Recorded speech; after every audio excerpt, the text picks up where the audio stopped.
All right, today we're talking about staying committed to your sober journey, even when you feel bad cravings. That's when you need this the most, right? Nobody needs tips to stay on track when they're feeling great about what they're doing. So the temptation to drink is always going to be triggered by negative thinking, negative emotions, and I'm going to talk a little bit more about that later on.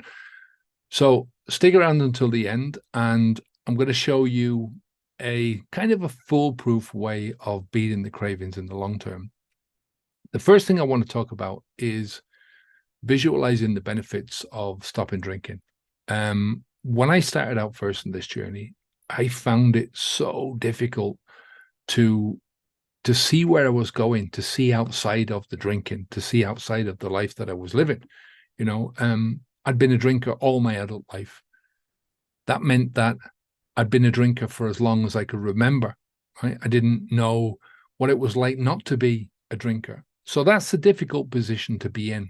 And I think it's a position that most people who are coming to visit this channel understand about their life. It's difficult to see how they're going to do certain things outside of that alcohol part of life, right? So all my adult life, alcohol had been a normal part of that life. So now you're in a position where you've come to an understanding, come to a realization that alcohol drinking is not normal, right? It's not just not normal for you. It's not normal for anyone to do, right? Now, maybe you've just come to the realization that it's not normal for you to do at this stage, but that's a good place to start, right? Now, where do you go from there? How do you make progress from there? How do you get over that initial hump? And then there's those first few weeks of stopping drinking alcohol. The one positive thing that, going back to when I stopped drinking alcohol, the one positive thing that I could hold on to whenever I felt cravings, whenever I felt shit, whenever I felt any discomfort, I started to see myself, or I imagine myself just becoming that better dad, trying to get to a position where I felt like I was being a better dad. I saw myself telling my son that I'd stopped drinking alcohol, and I saw him going, "Oh man, I'm so proud of you. I'm going to quit drinking as well." Now he did say he was so proud of me. He said to me he was afraid for my liver, but he didn't stop until many years later. But that's not the point, right? The point is he had to go through his own journey. I have to go through my own journey. You have to go through your journey. The point here is that you are trying to use whatever is at your disposal in that moment so that you can get yourself over the hump, right? The obstacle, so that you can get yourself past that obstacle that you're facing in the moment, right? And that's all we're trying to do here. So in the early days, the obstacle is almost always going to be one form of discomfort or another. So it's facing up to and trying to overcome that discomfort, whatever that discomfort happens to be for you, right? So I think one of the best ways of doing this is to use visualization techniques as a way to focus your mind into seeing how stopping putting this poison into your body will help you, but doing it in a very specific area of your life. So I'll give you an example. You can visualize how, and it's not hard to visualize many different areas where putting alcohol inside your mouth, putting alcohol into your body is going to affect your health, and how not doing this is going to drastically improve your health, right? So you can visualize yourself doing something healthy that you're not doing right now, something maybe that you're not capable of doing right now. Maybe it's hiking up into the mountains. That's something that I do all the time right now, but I couldn't do when I was drinking. My knees were killing me. I had so many different things wrong with me that was an impossibility for me, but I always wanted to do it. I'd done it when I was a kid growing up. I'd done it as when I was in my 20s. When my son was born, I used to take him hiking, but the drinking had just sapped that out of me. So other things, you can visualize how it's going to help you to improve or build new relationships, how it can help you to get your finances in order, how it can help you to have a much clearer mind, actually visualize yourself making better decisions and what's going to happen because you made those better decisions in your life. There's 1,000 different areas that you can focus on. And the idea is to give yourself some powerful and some specific and some focused visual reminders of why you're making these changes happen, of why you're going through the discomfort, of why you're putting up with this and you're putting pressure on yourself to do this, how you can make these changes stick, right?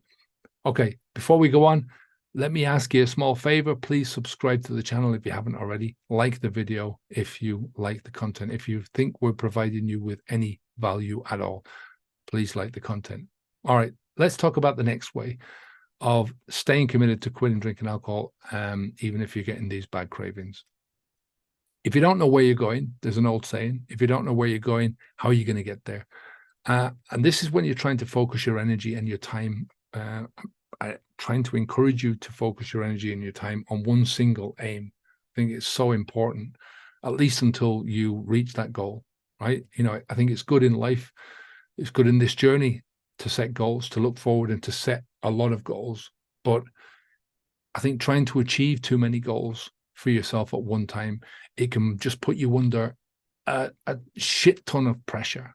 And it's so easy to get yourself overwhelmed in those circumstances. So again, you know, this should all tie into your motivations, right? I started out just wanting to be a better dad. That was the reason why I stopped, among other things. But that was the top emotional reason why I stopped. And what did I mean by being a better dad? For a start, not encouraging my son to take drugs. It's a good start, no? Behaving like a thinking adult instead of like a mixed up teenager. That was another kind of a thought process that I had and a meaning that I had in mind when I stopped. I felt ashamed of my drinking. I felt ashamed and I was so full of guilt about my role in encouraging him to take up this behavior. And not only that, to think that this was a normal behavior for people. And that was a normal thing that if you wanted to get on in life, that's what you had to do, right? And I wanted to stop that. And the only way I could possibly stop doing that was by stopping drinking alcohol myself. You know, how could I seriously encourage my son not to do something when I'm doing it myself, right? If I was telling him not to drink, you know, and I'm drinking myself, he's going to tell me to fuck off, right? Same thing with anything else in life. So then when I stopped drinking alcohol, what else could I do on top of that to try and motivate myself? I can slowly start working towards improving myself in other areas of my life. Can have clear goals, move myself towards those goals step by step, slowly expand my goals, stay focused on where I wanted to go, and keep myself motivated to keep moving forwards, right? So it's a focus. It's a simple thing that you can do for yourself. You're focusing your mind on one thing at a time, right? You're keeping your motivation or your motivations at the forefront of your mind to laser focus your mind on that one commitment at a time, right? The next thing, number 3, is to identify your triggers. Now, part of leaving this habit in the past, leaving all this behavior in the past, is about dealing with the things that are sparking off your old habit thinking. You know, these are known as triggers. And a trigger, any trigger, is a situation, people, emotions, circumstances, places that generally spark off your thoughts about alcohol. You know, I had so many of these, right? Whether it was raining or sunny, whether it was in a good mood or a bad mood, whether I made a good decision or a bad decision, whether I was celebrating or commiserating, whether I was trying to relax or I was trying to get a buzz on, right? All things that were sparking me off and triggering me to drink alcohol. So they are the instigator for all of your urges and cravings. You know, they're the thing that happens in the outside world that triggers the urges and the cravings on the inside world to spark off that habit, that alcohol habit programming, if you like. Triggers are the thing that initiates the whole habit process kicking off. So think about it this way. First, you have your trigger, then the trigger sparks the habit thinking. Maybe the thought is, oh, it's a lovely sunny day out today. I'd really love a nice cold beer right now, right? That's going to activate the behavior, which initiates the anticipation. You put your coat on, you go to the liquor store, you go to the bar, whatever it is, you go to your fridge. Hopefully they're not in your fridge if you're trying to stop, but you buy alcohol and you drink it. And from there, you've got the end of your habit sequence, your reward. That's the relief from the cravings. You're quenching your thirst. You're getting that buzz on, whatever it is, right? This is the end result. And the point is, information is key here, right? Understanding the habit, understanding what's happening is the key. If you don't know what's triggering your habits, you're not going to be able to avoid them, right? You're not going to be able to stop the alcohol habit from going. You're not going to be able to avoid the alcohol programming kicking in your head, right? And the more you can avoid the triggers, or the more you can use some other coping strategy to avoid the triggers, whether or not you're using this one, the more capable you're going to be of staying committed and continuously leaving alcohol in your past. If you can't leave the alcohol thinking in your past, you've got very little hope of leaving the actual habit itself in the past. And the best place to start in getting rid of the habit is to get good at recognizing what's triggering your habit thinking in the first place, right? So now, if you're trying to stop drinking alcohol, and if you're ready to kind of embrace that healthier and that happier, brilliant lifestyle of not having alcohol in your life anymore, we've got a free course for you. It's called The Beginner's Guide to Getting and Staying Sober. There's a lot involved in this. There's videos, there's audios, there's some PDFs, quizzes, that kind of thing. So you're going to just learn some great strategies to get over that line, to stop drinking alcohol, but more importantly, to keep that journey going. Get to that stage where you never want to go back to that old lifestyle again. It's a great course to get you started. The link is down below, right? So my final one, my fourth tip to help you stay committed to this journey is just to take it easy on yourself. Discomfort is it's part and parcel of this whole change process. You have to go through the discomfort in order to get out the other side. You've got to have the shit time before you can have the good time. It's the pain before the gain. Sometimes the only change that you can make in this journey is deciding which discomfort you're going to face, right? In the case of alcohol, you need to choose either the discomfort of stopping drinking alcohol and everything that entails, or the discomfort of continuing down this path of drinking, continuing to drink and everything that entails, ramping up the discomfort levels that have brought you to this place of thinking about stopping drinking alcohol in the first place, right? So the discomfort of stopping drinking alcohol, or the discomfort of carrying on. It's a choice. Look, stopping drinking alcohol is one of the best decisions that I ever made. It's one of the best decisions that you will ever make in your life. You're opening yourself up to so much potential, right? Just by releasing yourself from that one thing. But like anything good in life, there's always a cost to getting it. Nothing is free, right? And the umbrella term that I like to use for this cost is just discomfort. You can call it pain, you can call it, a lot of people say, oh, it's terrible, it's this, it's that, but it's how you report these things in your head is going to really affect how much motivation you have for doing it. If you paint the picture as being huge and unbearable and all powerful, then you're making a bigger rod for your back than you should have, right? So look, the way I tend to look at this is what we call the roller coaster rule. This is otherwise known as the ups and downs of change, right? You're going to have times when you feel great, when you just feel on top of the world. You feel that you can do anything. You get up in the morning, you're buzzed for the day, and you just want to get on with things, right? And they are great times to live through, just feeling that happiness, feeling that buzz. And there are other times in your life when you feel completely shit, when you don't want to get up out of bed in the morning, when you don't feel good about yourself, when you don't maybe even like yourself, right? And that's okay too. These are two sides of the same coin.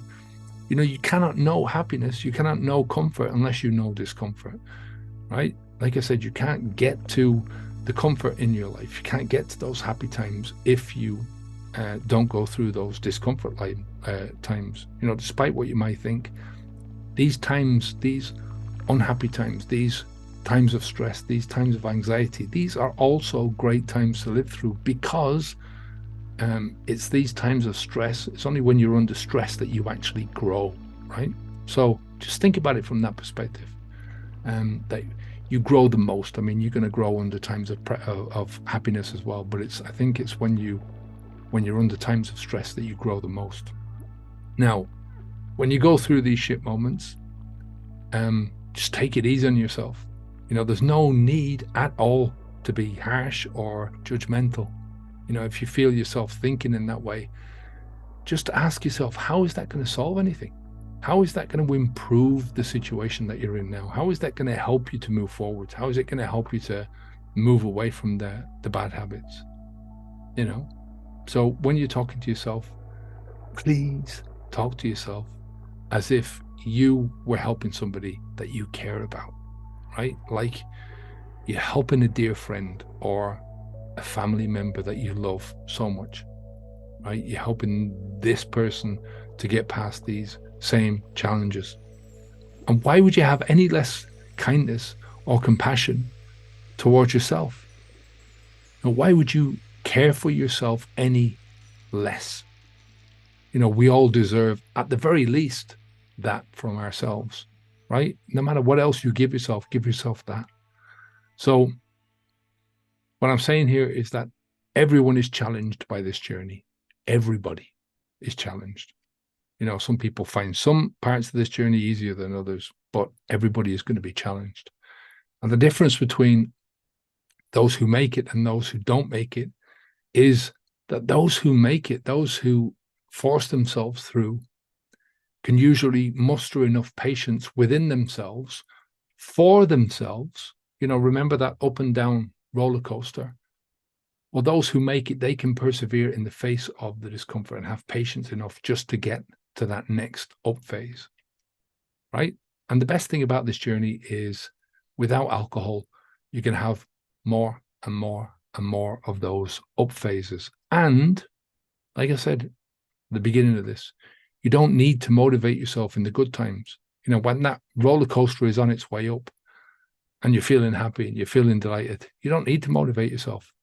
So it's both the ups and the downs that are going to help you to grow. And with each of the up, right, with each small challenge that you take on, the bar for what you're capable of doing, that is also going to slowly rise. So my voice is going now. At the beginning of this video, I said I was going to show you how to beat the cravings and how to stay committed long term. And one of the best ways of staying the course is just to understand that these down cycles, they don't last very long. None of the discomfort, none of the urges, none of the cravings last very long. You know, give it 30 days or so, and you're going to be past the majority of the negative feelings that you're ever going to feel in this journey, even in the moment, right? You know, depending on how you present these things inside your head, the stories that you tell yourself, the cravings, the urges, they don't last for more than 5-10 minutes, depending on what you do. I mean, you can sit there and you can fester on this stuff and you can tell yourself in your head how painful it is and how much you can't do these things. And that's going to ramp up the cravings, going to ramp up the feelings, and it's going to extend those feelings well beyond what they should be. But it doesn't have to be that way. So, you know, once you get to 30 days, it's not over at that stage. You know, you're still going to feel uncomfortable at certain times, but it's easier, right? So focus yourself on your future, understand what your triggers are, and you can slowly work on eliminating them one by one, getting rid of them from your routine.